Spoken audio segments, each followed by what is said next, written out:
Assalamualaikum warahmatullahi wabarakatuh, teman-teman semua. Di hari yang berbahagia ini, kami akan mereview beberapa buku, dan salah satunya buku yang sudah teman-teman lihat ini, Steven Gerrard, My Story, kisah saya. Buku ini menceritakan beberapa kisah Steven Gerrard ketika dia lagi di Liverpool, bisa dia dari mulai mengawal karir di Liverpool Junior sampai dia selesai berkarir di Liverpool dan pindah ke LA Galaxy. Buku ini kami beli di tahun 2018. Buku kisah saya Steven Gerrard ini ditulis bersama dengan Donald McRae dan diterbitkan di KPG, Kepustakaan Populer Gramedia. Udah agak kuning bukunya karena udah lama, tapi lumayan untuk beberapa yang suka dengan Steven Gerrard dan Liverpool. Ini cetakan kedua, saya beli di Desember 2017. Buku ini dipersembahkan Steven Gerrard untuk keluarga dan para sahabatnya. Beberapa kisahnya di daftar isi kita lihat tentang jalan buntu, perubahan musim, selebrasi yang ruwet, kualifikasi dan posisi, kenyataan pahit, gelora, semakin dekat, terpleset. Ini terpleset nih salah satu kisah dia yang paling fenomenal, karena ketika itu Liverpool sedang mengejar gelar Premier League di pekan-pekan terakhir lawan Chelsea, dan saat itu Chelsea dilatih oleh Jose Mourinho, dan saat itu kalah Liverpool kalau nggak salah, dan kalah 1-0 oleh gol Dembaba. Nah, gol Dembaba itulah yang ketika terpleset. Ini kisah dia lagi terpleset, bagaimana terpleset itu menghantui dia hampir sepanjang sampai akhir musim dan musim selanjutnya. Karena Steven Gerrard juga pernah hampir juara bersama Liverpool di 2009 saat dilatih Rafael Benitez 2007 atau 2009 ya, saya lupa. Selanjutnya ada Inggris, cerita dia di Liga Inggris tentang komedi putar, tentang kontraknya, gol ajaib, macam-macam ya, sampai ke meninggalkan Liverpool. Oke, sebelum ini ada catatan penulis ya, tentang catatan penulis. Buku pertama saya Gerrard terbit tahun 2006. Buku baru saya ini berfokus pada peristiwa-peristiwa yang baru terjadi dan menawarkan pemikiran yang lebih mendalam tentang karir saya selama 27 tahun di Liverpool serta 14 tahun di tim nasional Inggris, bersama ulasan yang lebih personal di beberapa titik kehidupan, baik saat saya berada di atas maupun di bawah, yang telah membentuk hidup saya. My Story Steven Gerrard. Ini salah satu rangkuman mungkin ya, ini atau resume sedikit di belakangnya. Akankah memenangkan 2 atau 3 piala bersama Liverpool lebih berarti bagi saya dibanding 2 atau bahkan 3 kali lipat dari jumlah itu, tapi saya bermain untuk Chelsea sebagai salah satu pemain yang pernah mencetak gol di final Piala FA, Piala Liga, Piala UEFA, dan Liga Champions. Steven Gerrard merupakan sosok inspiratif bagi penggemar maupun sesama pemain sepak bola. Kesetiaannya pada Liverpool membuat namanya dikenang tak hanya sebagai salah satu sosok hebat di Anfield, tapi juga salah satu pesepak bola terbaik yang pernah Inggris miliki. Kisah saya mengungkap seluruh karir sepak bola Gerrard lewat pertandingan-pertandingan pentingnya bersama Liverpool. Gerrard membahas 114 penampilannya bersama Inggris, termasuk peristiwa di balik layar Piala Dunia dan Eropa, serta menuliskan kisah tentang kawan maupun lawan, tentang manajer maupun wasit. Gerrard juga berbagi kisah-kisah personal yang jarang orang ketahui. Penuh emosi sekaligus jujur. Kisah saya adalah kata-kata terakhir sang legenda yang memilih untuk setia pada satu klub sepanjang karirnya.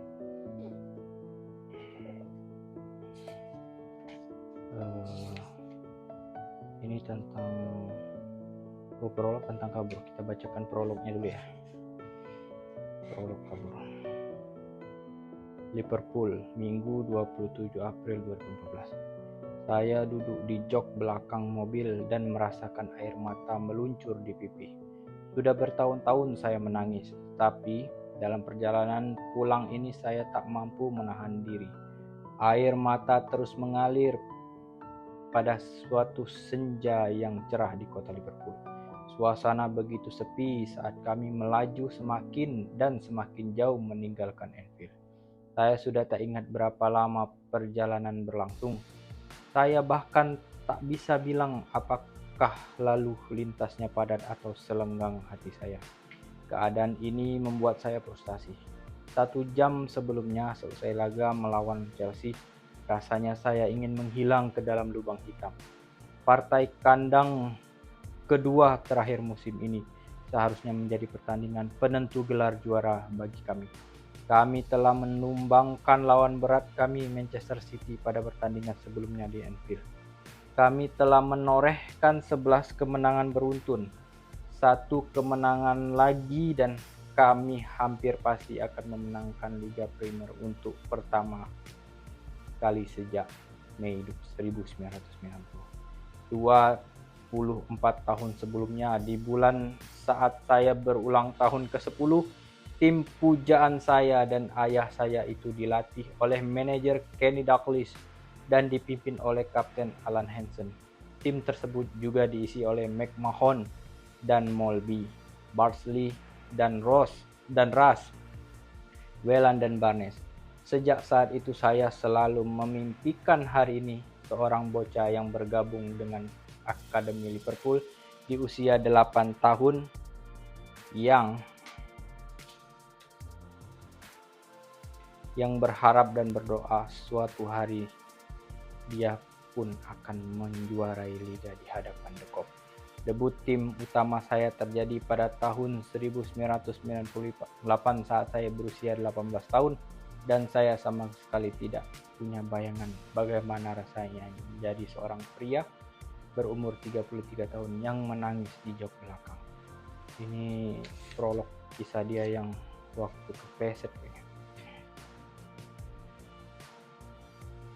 Saya mati rasa, seperti baru saja kehilangan anggota keluarga.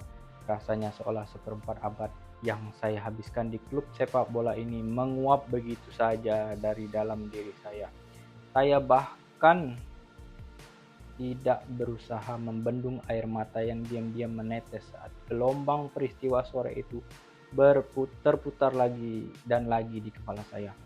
Semuanya terjadi di menit-menit akhir paruh pertama laga melawan Chelsea yang defensif, yang diplot oleh Jose Mourinho untuk menghentikan laju kami menuju kejayaan. Operan sederhana bergulir ke arah saya di dekat garis lapangan. Bukan momen penting, hanya riak tenang dan gelombang besar kami meraih gelar. Saya bergerak untuk menangkapnya, tapi bola itu menggelinding melewati kaki saya. Saat itulah situasi berbalik. Saya terpeleset, saya jatuh ke tanah. Bola direbut dan gelombang serangan mematikan Chelsea dimulai. Saya terhuyung bangkit lalu berlari sekuat tenaga. Saya mengejar Dembaba seolah hidup saya bergantung kepada momen itu. Saya tahu apa yang akan terjadi jika saya gagal menahan Namun pergerakannya saya sia-sia. Saya tak bisa menghentikannya. Mencetak gol, semua berakhir. Saya terpleset dan hasilnya harus dibayar mahal. Saya berada di dalam mobil bersama Alex, istri saya, dan Greti, Paul McGrattan, salah seorang sahabat saya. Alex dan Greti berusaha keras membantu dan menghibur saya. Mereka menyampaikan kata-kata seperti, "Dengar, keadaan masih bisa berubah. Masih ada beberapa pertandingan yang akan berlangsung. Namun saya tahu takdir juara sekarang ada di tangan Manchester City dan mereka takkan menyia-nyiakannya. Takkan ada yang kesempatan kembali bagi Liverpool. Takkan ada keajaiban Istanbul. Terulangnya final Liga Champions sewaktu pada tahun 2005. Kami tertinggal 3-0 pada separuh pertandingan melawan AC Milan,